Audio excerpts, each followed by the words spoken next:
고린도전서 15장은 아주 길게 부활, 특별히 부활의 몸에 대해서 아주 구체적으로 다루고 있습니다.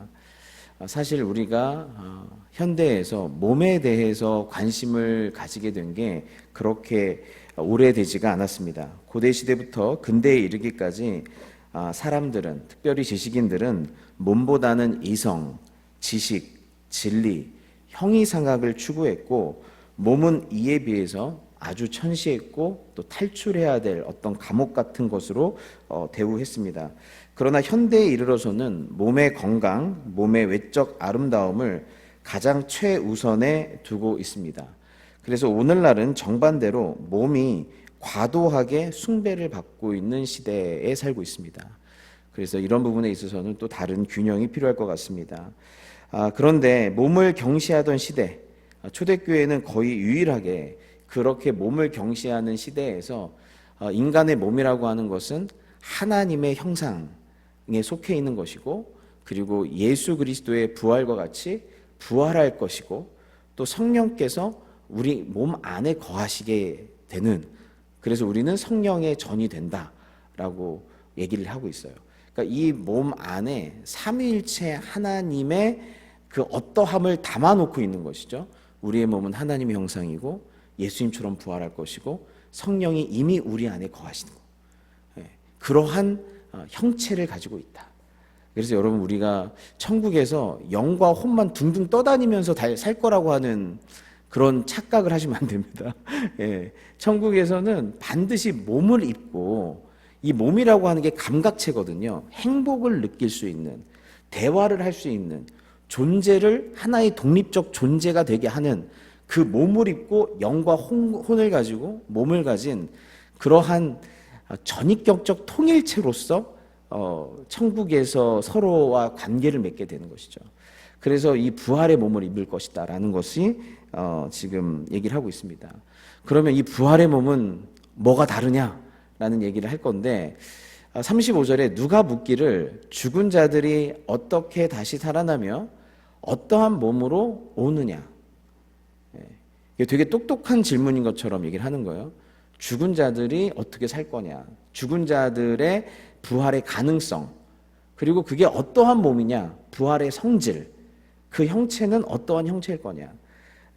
왜냐하면 사람은 죽어서 썩어서 문드러지잖아요. 죽어서 썩잖아요. 그러니까 그 죽어서 썩어서 이제 형체가 아예 없는데, 그런 썩어서 아예 형체도 없는 먼지가 된 인간이 어떻게 다시 살아나고, 다시 살아난 사람들은 어떤 형체를 갖고 살 것이냐라고 물어보는 것이죠.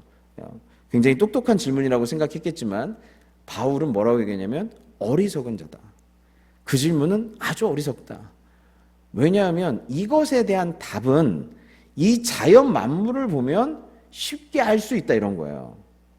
죽은 자가 살아나는, 죽은 것이 새 생명으로 살아 올라오는 이것은 그냥 자연 만물을 보면 알 수 있는데, 특별히 씨앗을 보면 알 수 있지 않니? 이렇게 얘기하는 거예요. 내가 뿌리는 씨가 죽지 않으면 살아나지 못하겠고 라고 얘기를 하고 있어요. 씨앗을 봐라. 씨앗을 보면 그 씨앗이 죽으면 새 생명으로 살아 올라오지 않냐? 라고 얘기하는 거예요. 이게 되게 탁월한 얘기예요. 왜냐면요, 모든 동식물들은, 생명을 가진 것들은 다 죽잖아요. 생명을 가진 것들이 다 죽어요.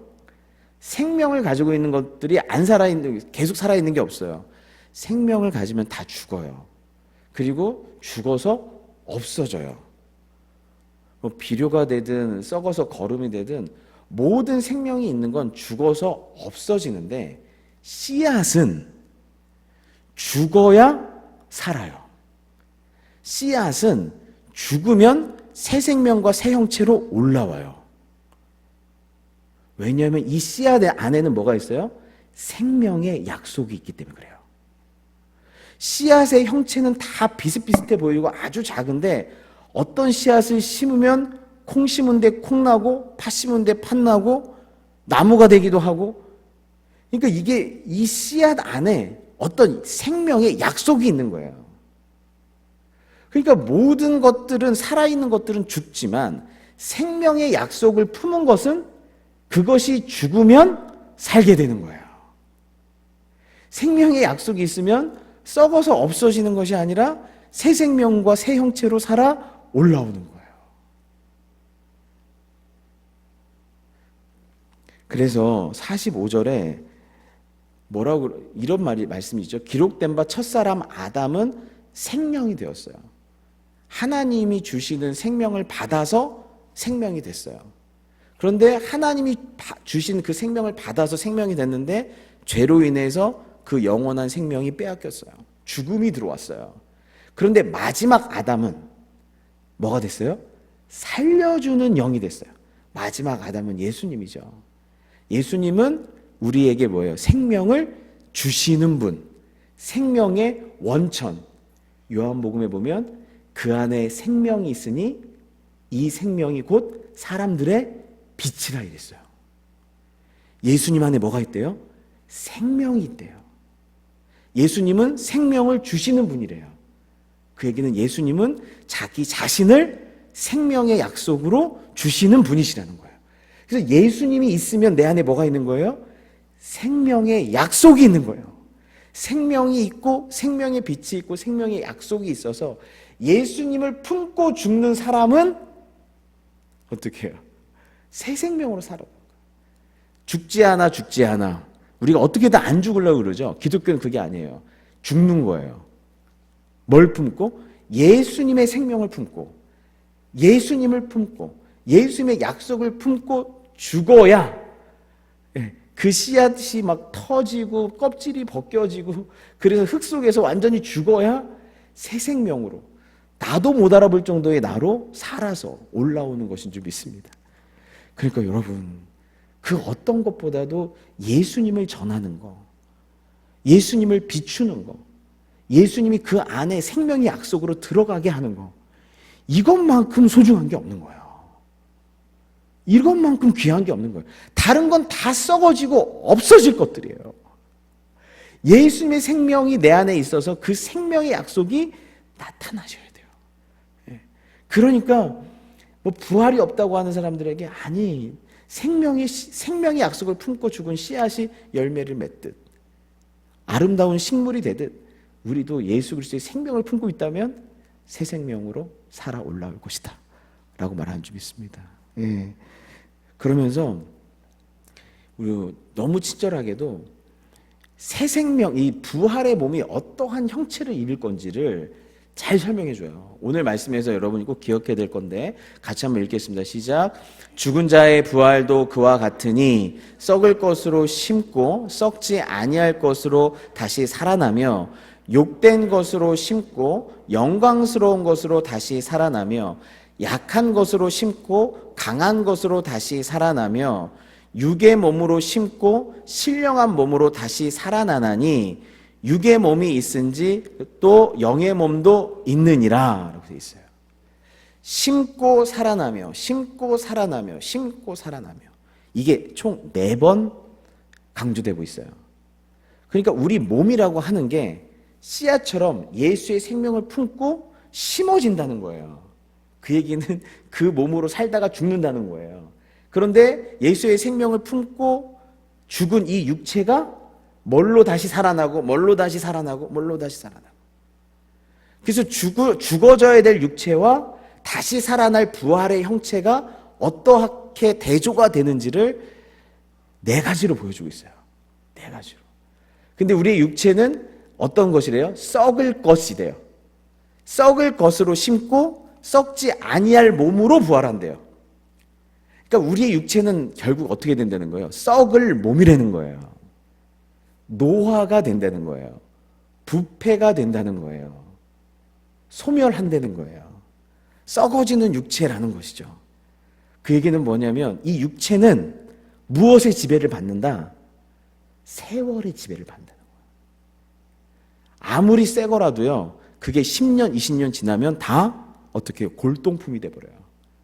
인간도요, 아무리 저도 다 아시죠? 서로 다 엄청 탱탱했죠. 서로 다 완전히 그 어느 거나 완전 탱탱하고 막 빛나고 찬란하고 그랬잖아요. 근데 뭐예요? 금방 이게 주름도 잡히고 쭈글쭈글해지고 노화가 와요. 노쇠가 돼요. 왜 그래요? 사람들이 그러죠. 세월을 맞았다고. 근데 세월을 피해가는 사람은 없어요. 시간이라고 하는 건 여러분의 힘, 젊음, 지력, 이 모든 걸 다 뭐예요? 빼앗아가는 능력이 있어요. 그래서 이 세월의 지배를 받기 때문에 우리는 뭐예요? 썩어지는 거예요, 이 몸이. 근데 이 썩어지는 몸이 생명의 약속을 품고 죽어서 다시 부활하게 되면 부활의 몸은 세월의 지배를 받는 거예요, 안 받는 거예요? 시간의 지배를 받는 거예요, 안 받는 거예요? 안 받는 거예요. 시간의 지배를 받지 않는 몸이 되는 거예요. 늙지 않는 몸이 되는 거예요. 우리를 노쇠화시키지도 못하고 닳게 만들 수도 없고, 그렇게 만들 수가 없는 거예요. 썩지 아니할 것으로 살아나요. 두 번째는 욕된 것으로 씹는데요. 그러니까 우리의 몸이 어떻대요? 욕되대요. 무슨 뜻이에요? 수치를 느끼는 몸이래요. 우리의 몸이. 수치심을. 그래서 우리는 어떻게든 이제 잘 가리려고 그러고, 우리 몸에 그런 기억들이 있어요. 안 좋은 기억들이 있어요. 그리고 어떻게든 몸이 전체적으로 노출될 경우에 수치심을 받고, 상처를 받을 때에도 수치심을 받고, 그리고 우리 몸이라는 건 항상 서로 보여지는 것이기 때문에 쉽게 부끄러움을 느껴요. 여러분, 오늘도 이 새벽에 일어날 때 그냥 자고 일어난 상태로 이런 상태로 올 수 있었잖아요. 그렇게 오셔도 되죠. 예. 그런데 그럼에도 불구하고 다시 몸을 치장하고, 집은 아무리 지저분하더라도 화장은 반드시 하고 나오시죠.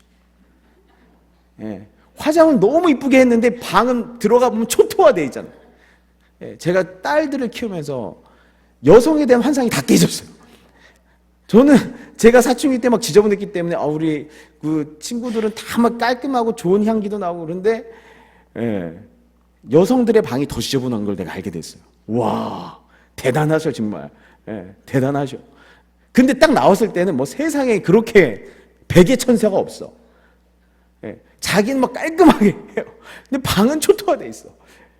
왜 그래요? 방은 숨길 수 있지만 내 얼굴은, 내 면상은, 내 꼬락서니는 숨길 수가 없는 거예요. 보여지는 거예요. 항상 판단받게 돼 있는 거예요. 그래서 우리 한국 사람들이 또 제일 잘하잖아요. 외모 평가를 제일 잘하잖아요. 요즘 무슨 일 있어요? 너무 좋아 보이네. 그리고 진짜 무슨 일 있는 사람한테는 뭐 얘기 안 해. 안 좋아 보여가지고. 그래서 왜냐면 다 뭐예요? 외모에 다 드러나는 거예요. 그러니까 우리 몸이라고 하는 거는 뭐예요? 욕됨을 느끼는 거예요. 수치를 느끼니까 어떻게든 뭐예요? 안 좋은 일이 있어도 좋은 것이 있는 척. 속에만 막 미움이 있어도 괜찮은 척해요. 그걸 뭐예요? 가면을 쓴다고 그러죠. 티가 나니까 그런 거예요. 심리학적으로 그래요. 그리고 뭔가 좀 이렇게 교만하면 또 얼굴에 다 티가 나고, 이게 다 얼굴에 나타나기 때문에 그래요. 그렇기 때문에 우리의 몸이라고 하는 것은 수치와 부끄러움을 느끼는 그러한 몸인데, 그런데 그 얘기는 뭐냐면, 욕된 몸이라는 뜻은 뭐냐면 사람의 평가에 지배받는 몸이라는 거예요. 우리의 외모가, 우리가 외모를 가꾸려고 하는 것이 뭐예요? 사람의 평가 때문이거든요. 우리의 몸은 사람의 평가에 지배를 받는 몸이라는 거예요. 근데 나중에는 뭐예요? 영광스러운 몸이 된대요. 사람의 평가가 아니라 우리 몸에서 뭐가 보인대요? 하나님의 영광이 보인대요.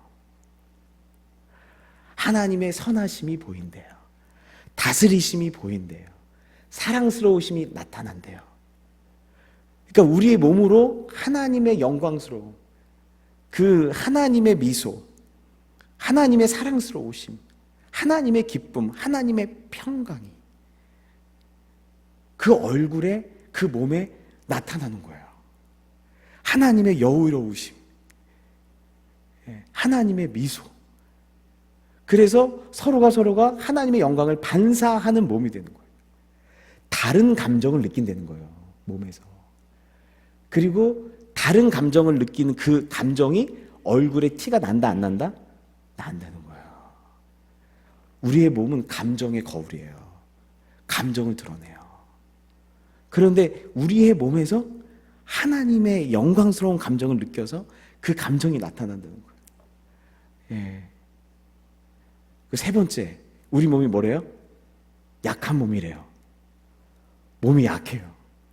예. 몸이 약한 거예요. 예. 여러분 그거 아시죠? 어떤 분이 성격이 갑자기 예민해진 분들이 있어요. 갑자기 괜찮다가 막 예민하시는 분들이 있어요. 갑자기 예민해질 수가 있어요. 괜찮다가. 우리 주원이도 그럴 때가 많아요. 괜찮다가 9시만 되면 얘가 갑자기 바뀌어요. 잠이 부족해서 그래요.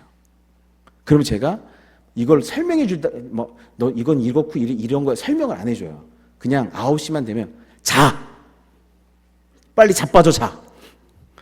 자야지 강해지니까 마음이. 그러니까 재우잖아요? 아침에 일어나면 다 용서해. 다 그럴 수 있었대.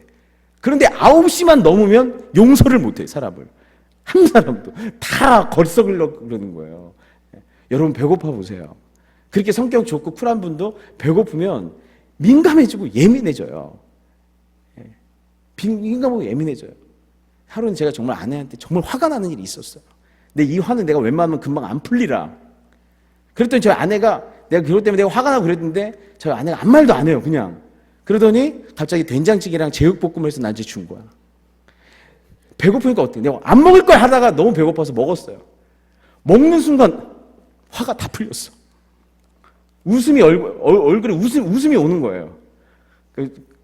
그래서 제가 이 음식에 무너진 무너진 자존심을 보면서 야, 이 한 끼에 무너지다니. 이 한 끼에 무너지다니. 그 얘기는 뭐냐면요. 우리 이 몸이요. 약하다는 거예요. 그러니까 이 몸이 챙겨줘야 되는 거예요. 몸이 챙겨줘야 돼. 챙겨줘야 돼요. 그래서 몸이 챙겨지면 또 마음도 강해지고 그런 거죠. 여러분 몸이 약하다는 것은 뭐냐면 그만큼 우리는 환경에 어떤 노출되어 있어요. 환경의 어떤 충격에도 노출되어 있고 중력의 지배를 받기도 하고 그 병의 지배를 받기도 하고 몸이 약하기 때문이죠. 그 얘기는 뭐냐면 우리의 몸은 어디에 지배를 받고 있다? 환경의 지배를 받는다는 거예요. 우리의 몸은 환경의 지배를 받아요. 그래서 환경을 이길 수 있는 몸이 별로 없어요. 그렇다고 하면 강한 몸은 어떤 몸일까요? 그 몸은 환경의 지배를 당하는 것이 아니라 환경을 이끄는 존재가 되는 거예요. 부활하신 예수님의 몸을 보십시오. 부활하신 예수님은 닫힌 문이 그분을 막지 못했고 죽음이 그분을 붙들 수 없었고 공간의 제한을 받지 않았어요. 동시에 생선을 드셨고 만질 수 있었어요. 환경이 예수님을 통제하지 못했어요. 예수님이 환경을 초월하셨어요. 지금 우리가 경험하는 약함은 단지 신체적 약함이 아니에요. 더 사랑하고 싶은데 지쳐서 못하시는 분들도 있어요. 기도하고 싶은데 졸음이 몰려와요. 더 섬기고 싶은데 몸이 따르지 않아요. 의지와 능력 사이에 간극이 있는 거예요. 마음은 원이로되 육신이 약하도다. 마음은 1시간 기도하고 싶은데, 마음은 더 섬기고 싶은데, 마음은 더 퍼드리고 싶은데 몸이 약한 거예요. 몸이 따라가 주지를 못하는 것이죠. 그런데 우리 부활의 몸에 그때는 뭐예요? 약한 몸이 아니라 어떤 몸이에요? 강한 몸이에요. 하나님께서 주시는 그 의지대로 실행하는 몸이에요. 따라가 주는 몸이에요. 마음이 원이로되 몸이 충만히 따라주도다. 이렇게 되는 거예요. 그래서 고린도전서 44절에 이런 말씀이 있죠. 그는 만물을 자기에게 복종하게 하실 수 있는 자의 역사로 우리의 낮은 몸을 자기의 영광의 몸의 형체와 같이 변하게 하시리라. 우리의 낮은 몸을 자기의 영광의 몸의 형체와 같이 변하게 하시리라. 그 몸은 날아다니는 몸이 아니라 뭐예요? 복종할 수 있는 몸이라는 거예요. 하나님의 뜻에 죽기까지 복종할 수 있는 몸이라는 거예요. 그게 뭐예요? 영광의 몸의 형체인 줄 믿습니다. 강한 몸이에요. 강한 몸. 마지막으로 육의 몸으로 심고 무슨 몸으로 다시 살아나요? 신령한 몸. 육의 몸은 내 죄성의 지배를 받고 원죄의 지배를 받고 마귀의 지배를 받고 이기심의 지배를 받는 몸이 육의 몸이에요. 악한 영의 지배를 받고 악한 본성의 지배를 받고 죄의 세력의 지배를 받는, 내 안에 있는 악, 외부에 있는 죄, 그 다음에 악한 마귀의 세력, 이 모든 것에 영향을 받는 몸이 육의 몸이에요. 근데 신령한 몸은 내 거듭난 본성, 성령, 하나님의 뜻에 지배를 받는, 거룩하고자 하는, 성령의 전이 되고자 하는, 예배가 되기를 원하는, 찬송을 하기를 원하는 그러한 몸이 신령한 몸, 성령의 지배를 받는 몸이 신령한 몸인 줄 믿습니다. 예. 그래서 여러분, 제가 여러분 또 까먹으실까봐 이렇게 정리를 좀 해봤어요. 예. 여러분, 이게 우리가 심겨져야 될 몸이에요. 우리 육신이에요. 우리 육신은 뭐예요? 시간의 지배를 받아요. 평가의 지배를 받아요. 감정이 어마어마한 나쁜 감정들을 다 느끼는 몸이에요. 환경의 지배를 받아요. 약해요. 환경이 다 쓰러져요. 죄의 지배를 받아요. 죄성과 악한 영의 지배를 받아요. 하지만 다시 살아나는 부활의 영은 시간을 초월해요. 썩질 않아요. 영생하는 몸이에요. 빛으로 드러나요. 평가의 지배를 받지 않고 영광스러운 몸이에요. 환경을 다스려요. 생명의 영이신 성령의 다스림 가운데 살아나는, 이게 다시 사는 이 부활의 영인 줄 믿습니다. 예, 이렇게 부활하게 되는 거예요. 근데 여러분, 여기서 기억해야 될 게 이 말씀이에요. 같이 읽겠습니다. 시작. 그러나 먼저는 신령한 사람이 아니요 육의 사람이요 그 다음에 신령한 사람이니라. 이 말씀이 중요해요. 태어나자마자 시간을 초월하고 빛으로 드러나고 환경을 다스리고 생명의 영으로 되는, 태어나자마자 이게 없는 거예요. 먼저는 어떻게 돼야 돼요? 이 육의 몸으로 살아야 돼요. 먼저는 이 육의 몸으로 심겨져야 돼요. 그래서 예수 그리스도로 말미암아서 다시 사는 부활의 몸을 입게 되는 거예요. 그래서 먼저는 여러분이 힘들겠지만 이 몸뚱이를 가지고 사는 게, 늙고 수치를 느끼고 약하고 죄성이 있는 이 몸뚱이를 가지고 사는 게 힘들고 고통스럽지만 이 몸으로 이 몸으로 태어나야만 예수 그리스도 안에서 부활의 몸을 입을 수 있는 거예요. 그래서 먼저는 육의 몸이요 그 다음이 신령한 사람이라. 이 땅에서 힘들고 고통스럽겠지만 이 몸뚱아리 가지고 사는 게, 그리고 다른 사람 챙기면서 사는 게, 이 한 몸 건사하기도 힘들죠. 이 한 몸 건사하기도 힘든데 시간의 지배를 받고 평가의 지배를 받고 환경의 지배를 받고, 시간의 지배를 받고 또 쉽게 삐지고 약하고, 나름대로 다 독특한 개성의 죄성을 갖고 있는 그 다른 사람을, 여러분 다 가까이 있는 다 가족들이에요. 다 가까이 있는 가족들이에요. 또 그분들도 챙기면서 사는 게 여러분 쉬운 게 아니에요. 하지만 예수 그리스도 안에서 뭐가 있어요? 부활의 소망이 있잖아요. 이 부활의 소망이 있기 때문에 이것들을 감당하게 되는 줄 믿습니다. 또 중요한 게 몇 개 더 있어요. 두 가지가 더 있는데요.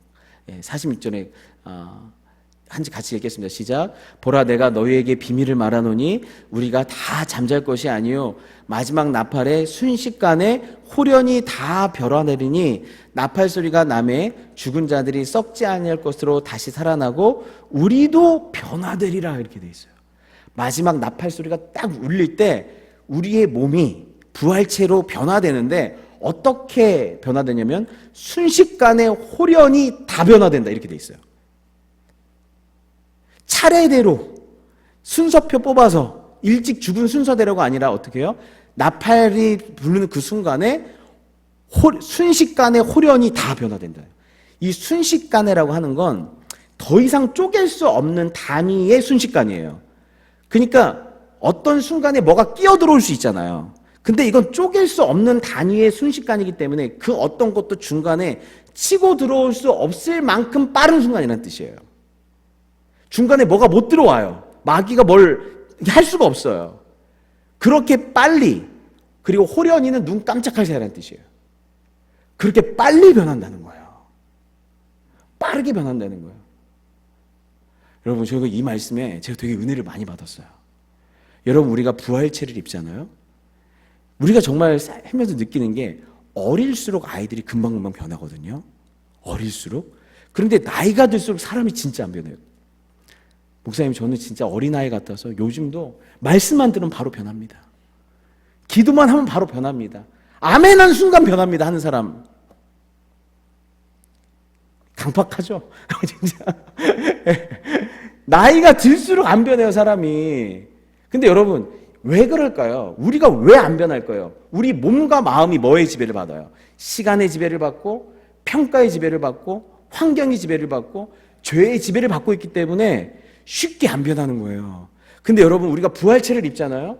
그 순간에 호련히 순식간에 변화된 것처럼 하나님 나라에서는 우리가 하나님의 말씀과 뜻을 아는 순간 바로바로 바뀔 거예요. 순식간에 바뀔 거예요. 왜요? 우리는 이제 좀 뭐 해보려고 하면 벌써 시간이 확 가버려 있죠. 우리 아이들 BBS 하는데 저도 주님, 제가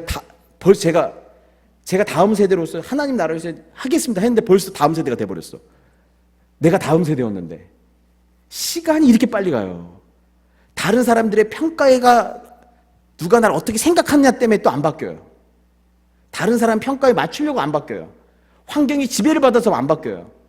여전히 내 안에 있는 그 죄성이 끊이지 않아서 안 바뀌어요. 진짜 안 바뀌어요. 진짜 하나님 왜 이렇게 저 안 바뀌어요? 뭐예요? 나를 지배하고 있는 게 네 가지나 나를 둘러싸고 있는 거예요. 근데 그 나라에 가면 어떻게 해요? 시간을 초월하고 하나님의 영광을 기뻐하고 환경을 다스리고 성령이 나를 다스리시니 순식간에 호련히 바뀌는 줄 믿습니다. 그래서 이 몸의 소망 무언가? 우리 주 예수 그리스도 안에서 순식간에 호련히 바뀌는 게 이 몸의 소망이에요. 이 몸의 소망이에요. 이 죄의 것들을 벗고 성령 충만하여서 이러한 지배를 벗고 이 몸의 소망 무언가? 주님의 뜻이라면 바뀌기를 원합니다. 라고 하는 것이죠. 그리고 마지막으로 한 가지만 더 하고 마치겠습니다. 이 썩을 것이 반드시 썩지 아니할 것을 뭐 어떻게 한대요? 입겠고 죽을 것이 죽지 아니함을 입으리라. 왜 입는다고 표현했을까요?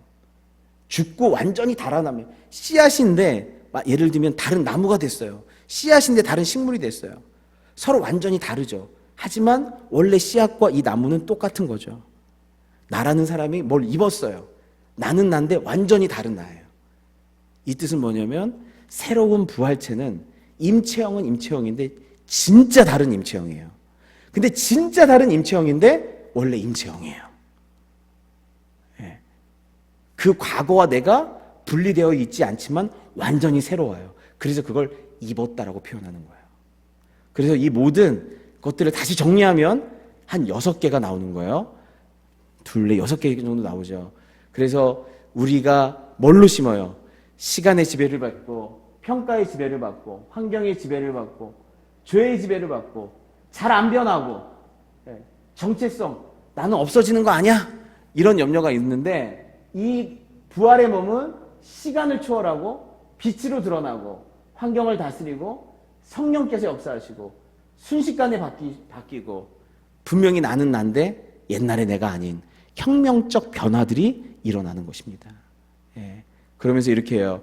이 썩을 것이 우리 같이 한번 읽을까요? 시작. 이 썩을 것이 썩지 아니함을 입고 이 죽을 것이 죽지 아니함을 입을 때에는 사망을 삼키고 이기리라고 기록된 말씀이 이루어지리라. 사망아, 너의 승리가 어디 있느냐? 사망아, 내가 쏘는 것이 어디 있느냐? 사망의 지배를 받는 육체는 이럴 수밖에 없는데 이 사망의 지배를 받는 육체를 향해서 사망아 너의 승리가 어디 있느냐? 사망아 네가 쏘는 것이 어디 있느냐? 사망을 향해서 사망을 선포하고 있어요. 사망을 향해서 사망을 선포하는 거예요. 사망이 삼켜지는 거예요. 죽음이 우리를 삼켜요. 근데 우리가 부활을 입으면 죽음이 삼킨 바가 돼요. 그래서 우리가 사망에게 사망 선고를 내리는 거예요. 죽음아, 너는 내 앞에서 죽었다. 죄야, 너는 내 안에서 죽었다. 어둠아, 너는 내 안에서 죽었다. 수치심아, 너는 내 안에서 죽었다. 두려움아, 너는 내 안에서 죽었다. 불안아, 너는 내 안에서 죽었다. 작고 초라한 나야, 너는 내 안에서 죽었다. 아무것도 아니라고 하는 속삭이마, 너는 내 안에서 죽었다. 내가 나한테 이 세상을 향해서 선포하는 거예요. 너는 죽었다. 죽었다라고 선포하는 거예요. 죽었다라고. 그러면서 마지막에 사망이 쏘는 것은 죄요, 죄의 권능은 율법이라. 우리 주 예수 그리스도로 말미암아 우리에게 승리를 주시는 하나님께 감사하노니. 여러분 너무너무 괴롭고 힘들겠지만 여러분 결국 뭐 하실 겁니까? 이미 승리하셨고 승리하실 줄 믿습니다. 완전히 사망을 멸하게 될 줄 믿어요. 완전히 어둠을 멸하고 완전히 육체의 몸을 멸하게 될 줄 믿어요. 우리 주 예수 그리스도로 말미암아 승리를 주신 하나님께 감사하노니. 마지막으로 읽겠습니다. 시작. 그러므로 내 사랑하는 형제들아, 견실하며 흔들리지 말고 항상 주의 일에 더욱 힘쓰는 자들이 되라. 이는 너희 수고가 주 안에서 헛되지 않은 줄 알미라. 아멘. 아무리 피곤하고 힘들어도 예수의 생명을 전하는 이 일에 게으르지 말고 수고하는 자가 되라. 헛되지 않을 거다. 여러분 우리 어저께 저녁 10시까지만 해도 여기가 완전히 일루미네이션 스테이션이었어요. 선생님들이 얼마나 아이들과 함께 여기에서 이걸 준비하고 우리 한 55명의 아이들과 38명의 선생님들 한 100명이 여기서 무슨 일이 있었는지 몰랐죠, 여러분. 저 깜짝 놀랐어요. 너무 깜짝같이 아무 일도 없었던 것처럼 이렇게 돼 있어가지고. 아이들이 얼마나 예수님 안에서 기뻐 뛰놀고, 전도사님 말씀 전하는데 다 아멘으로 화답을 하고 함께 여기서 막 천국을 누리는. 피곤하고 또 어저께도 몰라이트 했잖아요. 피곤하고 이래도 근데 이 수고가 하나도 안 보여요. 언제 이런 일이 있었지? 하나도 안 보여요. 하면 뭐야, 아무도 기억해 주지 않을 거. 하지만 여러분 이 VBS 동안에 뭐가 있었어요? 하나님의 생명의 역사가 있는 줄 믿습니다. 우리는 까먹을 수도 있고 이게 언제 있었어 하고 다 없어진 것처럼 보이지만 뭐예요? 생명을 심는 일은 반드시 생명으로 역사가 일어나는 줄 믿어요. 우리 멕시코 산퀸틴에 가는 것도 여러분의 수고가 또 금방 아무것도 언제 누가 와서 그 일을 했는지 다 잊혀질 수도 있어요. 하지만 뭐예요? 여러분의 수고는 헛되지 않을 줄 믿습니다. 생명으로 사람 안에 영생으로 심겨지는 것인 줄 믿습니다. 같이 기도하겠습니다.